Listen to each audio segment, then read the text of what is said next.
John, please tell me this is gonna have music. Oh, I didn't see you guys there.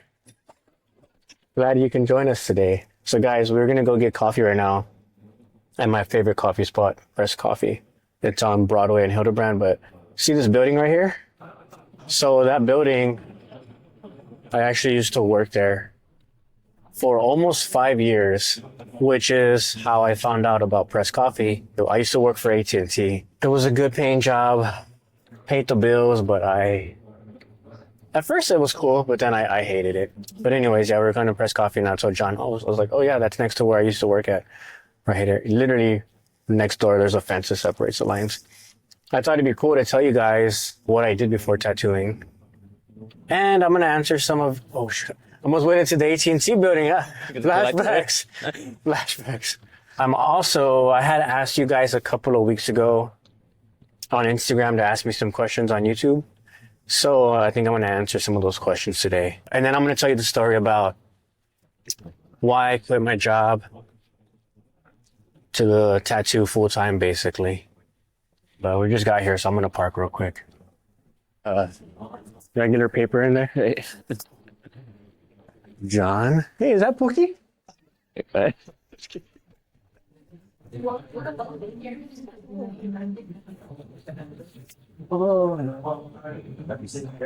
Let me get a vanilla latte hot. Time no see. Yeah. How you been, man? Doing all right. Yeah, doing good. Business still treating you good? Yeah, it's going good, man. Yeah. How's y'all's new location? It's going to. How does it keep building on the restaurant? Let's see if it picks it up or if it can hear my voice. Do you have a? Oh, did you bring that? Do you have a little adapter? Yeah, it's in my. Do you have one of them? I don't have it with me, but it's in the truck. It's in my truck. We can actually do some of it in the truck if you want. Trying to make this video, but it's too cold outside. Yeah, the music was too loud inside. It wasn't loud, but the mics are picking it up. Out here it's pretty good, but it's just Too cold. it's like 30 degrees today, right? Yeah. People watching this up north are gonna be like, "What the heck? It's freaking warm." Oh yeah, so let me answer the questions. Somebody said, "Why does John look like he smelled like grass, minus the gruh?" Just kidding. Why are you so damn good at what you do? That's a real question, John. I don't know. I just try really, really hard. I don't know. I just try my best. John, don't get me when I did this.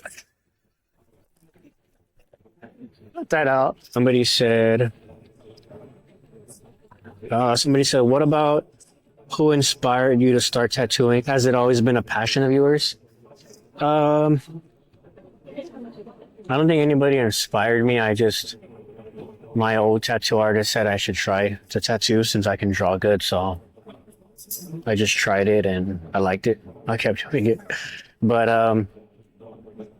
I wouldn't say it's always been a passion because I never thought about tattooing.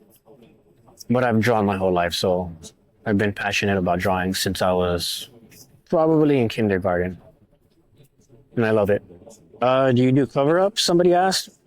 Yes, I do cover-ups. Sometimes depends on what's going to be covered or what you want to cover it with. So it just depends. Would you do exact work that a client brings in, or do you make each tattoo your own design? I usually make each tattoo my own design. They'll usually send me an idea, more or less what they want, and then I'll redesign it so it looks really, really cool. It fits their body placement perfect. It flows with their body.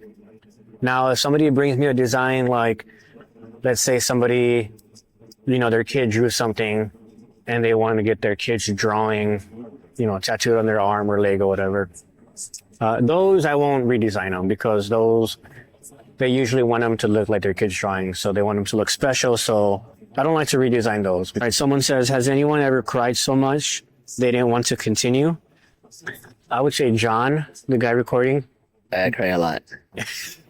Probably only had that happen like once or twice before out of, I don't know, thousands of people. So it's not really common. How long have I been tattooing? I started in 2010 and we're in 2024. So going on 14 years now. That's when I started. I wasn't good when I started, and it was more of a hobby or a side hustle, I guess. Bro, watch out with those acorns, bro. I'm gonna get knocked Ooh. out. So it's kind of hard. It's kind of hard to say how long I've been tattooing, but yeah. How do you protect yourself from burnout from tattooing? I don't tattoo that much. I tattoo about, I don't know, what, 2 to 4 days a week. Yeah. So, and I only do one tattoo a day. So I only do 2 to 4 tattoos a week. And some months I take a lot of days off. So I don't overwork myself. And I'm very picky on what I tattoo. So I pick the tattoos that I think will look good, will look cool. So I don't think I ever get burned out because I always look forward to coming into work and doing the tattoo. Somebody else said, how long have you been a tattoo artist? I guess that's different from how long I've been tattooing, right? Yeah. Because I've technically been tattooing for 14 years. I guess, okay, so this can separate the question. So I would say I've been a tattoo artist, I guess when I went full-time, maybe? November 2019 is when I officially went full-time. I quit. Okay, I guess I can tell you this story. So I quit my job. So you see this building behind me right here? So I used to work there. I used to work for AT&T Retention Call Center. And I was there for almost 5 years. And it made really good money. And after, I don't know, 3 or 4 years, I just got tired of doing that, which I had done call center for Chase Bank before AT&T for almost 5 years. So I did almost 10 years of call center. And I was just, if you've ever worked call center, I don't know, it's the worst. It feels like you're in a prison and you're just talking to angry people all day, every single day. And it's just call after call after call. So I was tattooing, I was working my 8 to 5, Monday to Friday. And then I would tattoo after work. Almost every day I would tattoo after work. And it got to the point where I was getting pretty busy with tattoos, where I would start taking vacation days from AT&T just so I could tattoo. And I love tattooing and I hated working there. And yeah, I didn't like working there. And I was at the point where I was ready to quit and open up my own shop. And my plan was that if I quit AT&T and I tattoo full time, I can make. I was willing to take a pay cut. I was like, you know what? Even if I make $20,000 or $30,000 less a year, I don't care. Like, as long as I can pay my bills, and tattooing is what I love. Like, that's cool. I don't have to have the extra money that I was making at AT&T. So I was willing to take a pay cut as long as I could work for myself and be happy and do what I want to do. So that's what I did. I opened up a shop November 2019 with my buddy, he was actually working with me there at the time too. And he got tired of it too. He was there for a few years. We opened up a shop and it's turned out better than I thought. So I make my own hours, make my own days. I mean, I feel like I don't even work. I feel like I don't even have a job. So the income is good. So it worked out. So if you have a passion for something, I think you should go for it, right, John? Yeah, do it. John went for it too, right? Yeah. John used to work for a company. John's recording me, by the way. Y'all probably already know who John is. John, aka Jan. Yeah.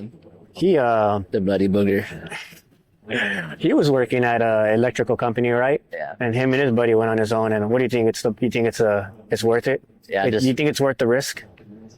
It's scary, but it's to a point where, like, once you do it, it's like you're there already, and you kind of just, your passion just kind of grows more to it. Yeah, it is scary because if it doesn't work, then, I mean, especially if you have bills. Like, I had a mortgage, I had our car payments, and my wife was a stay-at-home mom at the time. So it is scary because if it doesn't work out, I mean, it has to work out. Yeah, You you gotta make it work. You can't. It Yeah. has to work out because if not, you can't pay your mortgage, Yeah. your cell It's a phone bill. different kind of motivation. Like, Yeah, I think it does motivate you to like, you have to figure it out. You have to make it work, and you kind of do what you have to do to make it work. yeah. I think if you have whoa, did you see that? Hit me in the head. That girl's like, shut up, bro. I want to hear about your life. Trying to eat over here in peace. Who cares? I think if you have like that, I don't know what's the word I'm looking for. Like that drive or what? Yes, like I think if you have that drive in you, I think it'll work out. And it can be for anything, like barber, tattoo artist, electrical trade, cutting grass. Honestly, I mean, it can be for anything. Yeah, as long as you love doing it, Yeah, if you love doing it, do it. yeah, do it because it don't even feel like you work. You just literally, I just hang. I mean, you just kind of hang out all the time. Y'all see it in the videos. I mean, I do work, but Yeah. I feel like I'm leaving my house and going to have fun. Not that I don't have fun at home, babe. I do. I have so much fun. John, cut that out.